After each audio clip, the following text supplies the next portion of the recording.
after the game, it's the aftermath. Win or lose, we still wave our commander's flag. Riding with Wentz under center, making the pass. Jahan Dotson, young rookie, making a splash. That burgundy and gold, that's what we about. Jonathan Allen knocking QBs to the ground. We die hard and nobody can shut us down. Cause this is the greatest show in town. Let's go. Go, go, go, go. What's good, Washington Commander fans? This your boy LiveWire back at you with another one. All right, looks like things with the sale and the NFL is pretty much going forward as expected. As we know last week that Josh Harris and his group with Mitchell Rouse and Magic Johnson are put down. They bid with Daniel Snyder for $6 billion. Now there are some breakdowns of this the sale right now, so pretty much that I'm going to go through a little bit. I'm not going to spend too much time on it. I'm just going to give you a little bit of update what's pretty much going on. Now the NFL said they are expected to ratify Josh Harris Commander's bid with no major issues. So that means they're going to approve it. They just have to sign it. Everything will move forward, and then hopefully by May, the next owners meeting, we'll have a new owner in place and everything like that. And hopefully that we probably have the owner that once the NFL sends it back and they sign it, maybe the owners could be able to the new owners could do some things. But nevertheless, now we all heard speculation of Brian Davis with the $7 billion and all that nonsense. Now reports came out today, but I'll tell you what, I'm not going to even spend much time on it. I'll touch on that on the back end because that's not too much waste of my time. Now, we all know that Josh Harris tentative $605 billion bid purchase of the franchise and found no major issues. It said the NFL conducted an informal review of Josh Harris' tentative $6 billion bid of the franchise and found no major issues. Because of this, the league and owners are confident a deal for the team will eventually be approved. So therefore, since they didn't find no issues with it, and there's no litigation, because there was a bunch of reports on Twitter yesterday talking about, well, Josh Harris and Daniel Snyder got agreement that he would be the one indemnify Snyder instead of the league. So that if that's the case or whatever, but I think all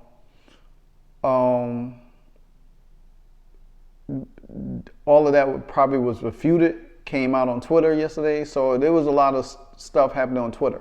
Rather the case, nevertheless, long as Daniel Snyder is out, who cares what the situation is?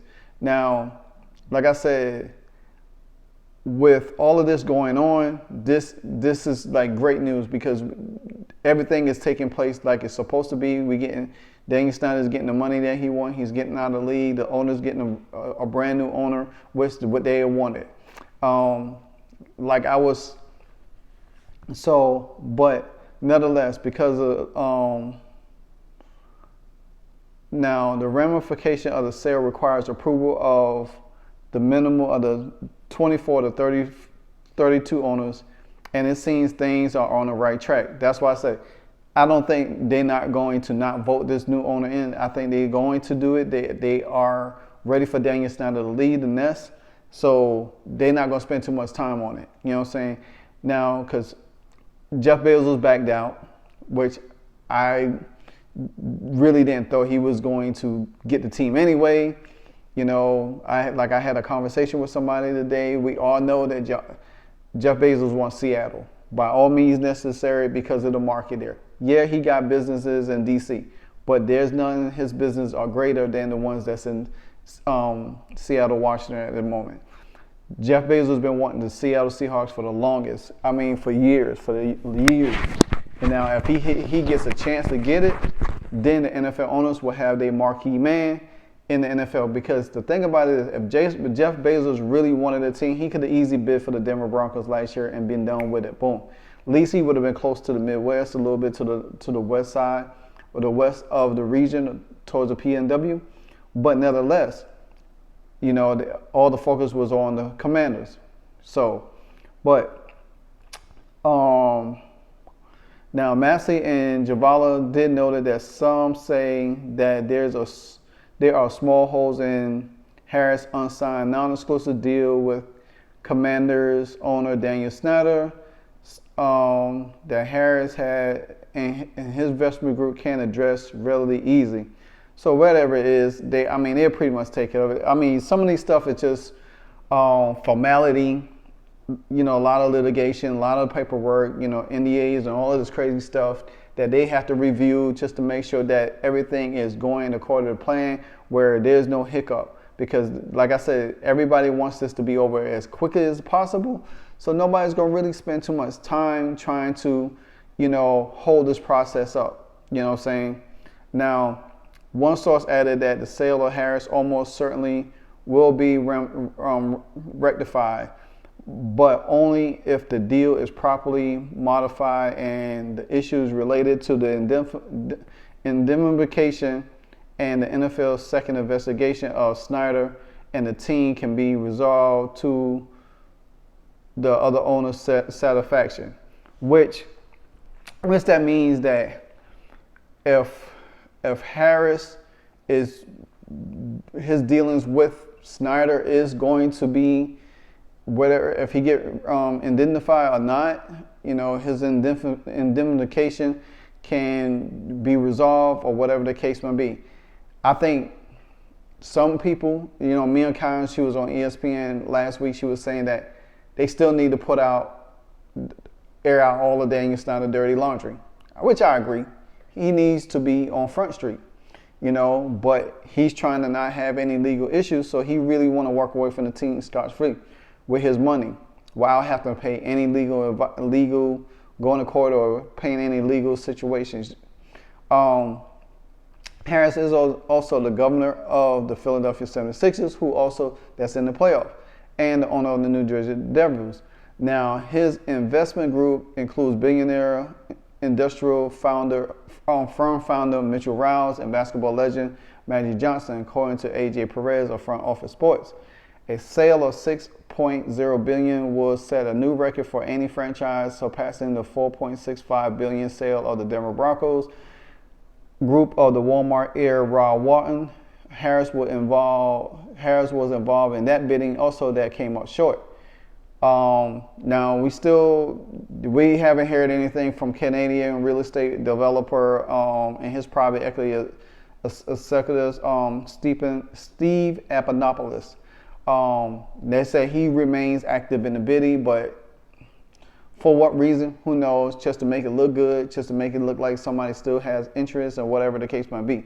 But nevertheless, neither Brian Davis are getting any of his teams. So that part is not going to make no sense whatsoever. So, and then there are some more details about the Harris bidding with Josh Harris, barring any hiccups or whatever the case may be. Josh Harris will be owning a minimum of 30% of the team. Snyder wanted he wanted the offer to be $7 billion, but nonetheless he's not getting that. Now the group of Harris and 17 limited partners also uses the minimal allowable debt under the league rules of a whopping $1.1 billion. Now, it says he has 17 limited partners. Now, we don't know if RG3 is part of that limited partners. Now, who knows? We don't know what the situation is. Now, but also the limited partners, billionaire Mitchell Rouse will hold 12% of that. And then Magic Johnson will hold the other 4%. Now, they say that they were supposed to put up $5 billion for the sale, and then over the next 2 years pay $250 million of it. So right here it states that at the sale price of $6 billion, Magic will be putting up $240 million of that. By way of comparison, Jerry Jones for the Dallas Cowboys only paid $150 million for all of the Cowboys in 1989. So if the sale goes through, John Harris will own 30% of the Commanders. Originally appeared on Pro Football Talk. So, I mean, it's what it is at this time. Is what it is, and everything's looking to be going to court and playing like it's supposed to, and everything like that. Now, I do want to touch on this. I don't know why I'm touching on it, to be honest with you, because it really don't matter to me. It's just what it is. Things are, like I say, he ain't going to. He's not going to get the money that he's not going to get the team. Now, it's reported that Brian Davis, $7 billion Commander bid backed by Middle East funding. Don't know who that is. Now, I don't know how he get that money, because trust me, if you dealing with any money dealing with the Middle East, you best be sure that there's going to be some stake in it for them, and you're going to have to pay some kind of money back from, if you had to borrow money from them, whatever the case may be. Now, the rumor was $7 billion bid for the team by Brian Davis. We all know Brian Davis. He played with Kristen Layton over there at Duke. But this is the first time I'm hearing him, because I don't watch college basketball for life, and I never remember him or whoever he was on the team. Maybe he was just a second string or whatever the case might be. But anyway, may have a surprise source of funding, the Middle East. According to report of Front Office Sports on Tuesday, per report, sources close to Davis claim that some of the funding is coming from Israel, but a different source said the money is really coming from Saudi Wealth Fund, which has controlling interest in sports entity like Live Golf and soccer clubs, like Newcastle United. So that makes sense a little bit, you know what I'm saying? But who's going to be running the team? That's the main issue. Who's going to be running the team? If this dude was to be the new owner, who would be running the team? How will this team be functioning? Nobody knows anything about this guy. Nobody knows where he get his money from. Nobody knows if he truly got $7 billion. I smell cap. Not like cap, but like my baseball cap. So, the Commanders were moving forward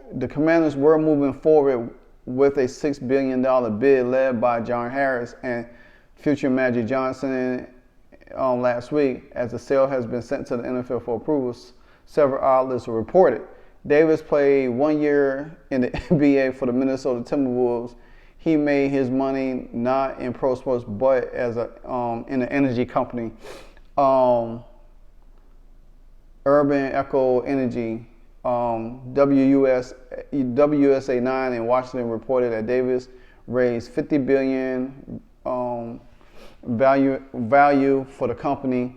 Davis, who previously had a majority share of the MSL club DC United, will be the first black majority owner in the NFL should he manage to purchase the Commanders. With the DC metropolitan area having a significant minority population, Urban Echo believes that African American ownership in the company will be a vital component to embracing the social infrastructure in the local community. Davis wrote in his offer letter to current owner Daniel Snyder. And it also reported that he said that he would indemnify Daniel Snyder also. So my guess is that if this was so much of a hot topic, why has it not been taking place like it's supposed to? The NFL is pretty much just going to move forward with the Mitchell Rouse group. I already know that they are. Most of this stuff is cap. You know what I'm saying? Like, who knows? Who knows what is really going on? You know what I'm saying? It just don't even to me, it don't really make sense. It's just a lot of hearsay, a lot of speculations and stuff. So now, like the I guess what the sports junkies, whatever their name is, they say he wants to buy the Commanders and has reportedly offered $7 billion. He joins. He's on the. He will be on a live stream tomorrow, so I'll probably have to listen to that and see what he's talking about once it come up.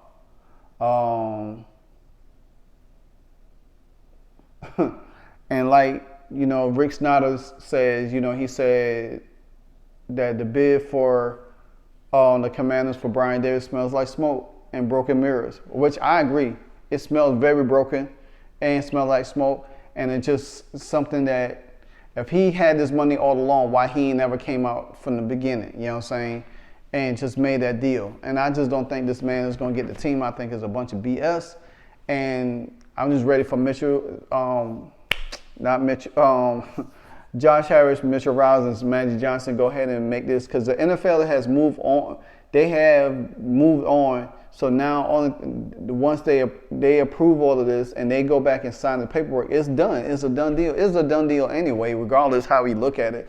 Everything else it's just minor news, just to be putting out there to make it seem like, oh, this guy has a shot. Because we haven't even heard anything from Steve Avanopoulos. You know, and he was supposed to be the one still being there. And he's like, oh, wait, there's still more to come. You know, nah. NFL already know who they want. Once Bezos backed out, the NFL already knew that Mitchell Riles and all of them was going to be the next in line to get the team. So none of these other owners, Steve A. or Brian, whoever, none of them we don't even know nothing about them. Nothing about them owning teams or management or whatever the case might be. So, Commander fans, don't even waste your breath on it. I mean, you can read the articles on Twitter or whatever you want to do, but pretty much this is about to be a wrap. It's a wrap. You know what I'm saying? So, therefore, until the next time, I'm Hollow.